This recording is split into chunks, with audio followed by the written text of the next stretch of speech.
I think it's important to note that this case hinges on tariffs under one specific statute. That's called the International Emergency Economic Powers Act.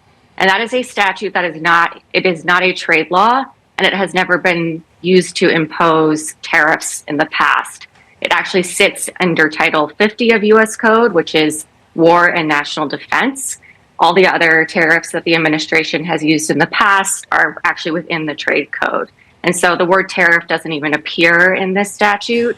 It's primarily been used under, it is a national emergencies power, and it's primarily been used to sanction hostile actors, whether that be states or individuals.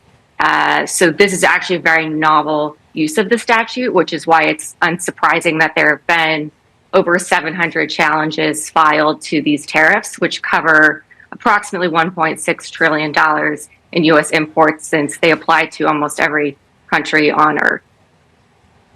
So, Halie, we're here in Europe. If these IEEPA tariffs are deemed unlawful, would you expect the countries that were on the receiving end of them to honour their commitments still, or do you expect to queue round the corner to get back to the negotiating table and rehash all of these trade deals? That's a really interesting question in terms of one of the domino effects we're going to see come out of this decision should those tariffs be struck down, because these deals basically on the U.S. side codify a tariff rate lower than the reciprocal rate that was announced on April 2nd, but they still codify tariffs that are only enforceable if IEEPA is allowed to be used for that purpose.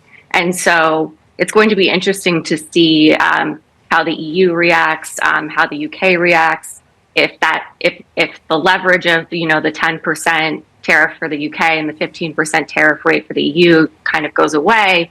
What does the United States do next? And I think you kind of heard Mr. Navarro allude to it in the clip you just played. The White House does have other options when it comes to tariff authorities. They just aren't as potentially broad as IEEPA. And so I think what you would see, my guess would be a reversion to using steel and aluminum, copper, other types of tariffs as leverage.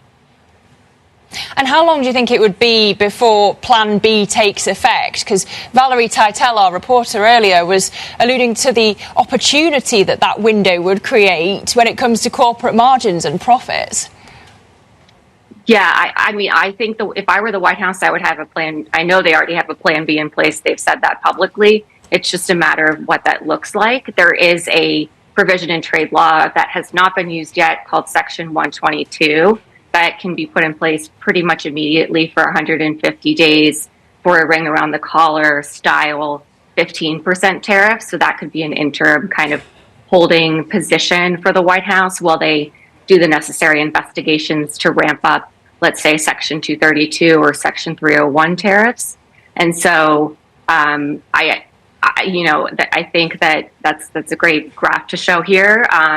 122 would be a pretty novel thing to see. It has not been used in a very long time.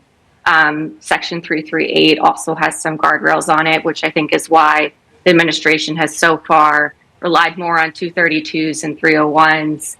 Section 201s, of course, require investigations from an independent agency, so that's a little bit outside the scope here. But I would not be surprised to see a reaction very quickly from the White House in order to kind of stop the gap, right?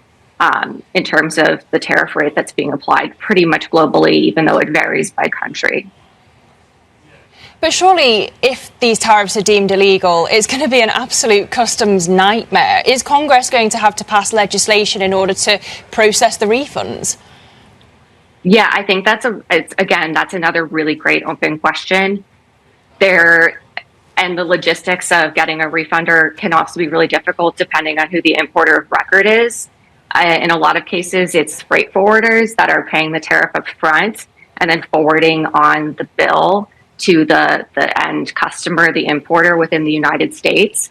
And so there's also a question of how do these intermediaries get refunded versus, the final importer of record, the consumer that actually purchased the item. And so and it's just going to be a logistical nightmare. I mean, the tariff code has been amended 50 times this in the past year in 2025, and half of those amendments were due to IEEPA. So there have been a lot of tweaks along the way in 2025. There have been on the water exemptions. There have been changes for countries. There have been sectoral specific rules in place, and so sorting through that web is going to be really, really difficult, especially with government level software. And so there's been interest in Congress for a while on customs modernization, making it easier for importers to get refunds, for example, when they re-export a product. That's called duty drawback. And so I could see the Supreme Court kind of kicking that question to Congress, since it does deal essentially with the refund of taxes, which tariffs are.